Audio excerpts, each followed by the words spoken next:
Hi all, இது வந்து ஒரு அவேர்னஸ் வீடியோ. நம்ம ஸ்கூல் ஆர் காலேஜ் படிக்கும்போது நம்ம அக்கௌண்ட் ஓப்பன் பண்ணியிருப்போம்.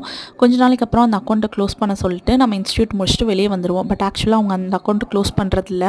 நிறையா ப்ளேஸில் இதுதான் நடக்குது. நம்ம அதுக்கப்புறம் சிலிண்டரோ இல்லை கவர்மெண்ட்டுக்கு எதுவும் ஒன்று அப்ளை பண்ணுறோன்னா நம்ம சப்சிடி வந்து டேரெக்டாக அதோட லிங்க் ஆகிற அந்த ஃபஸ்ட் அக்கௌண்ட் க்ரியேட் பண்ணியிருக்கோம்ல, அந்த பேங்க்குக்கே போகுது. நம்ம அதை க்ளோஸ் பண்ணிட்டோம்னு நினச்சிட்ருக்கோம். அதில் மினிமம் பேலன்ஸ் இல்லாத போது அவங்க வந்து அந்த அக்கௌண்ட்லேருந்து மணி எடுத்துக்கிட்டே இருக்காங்க.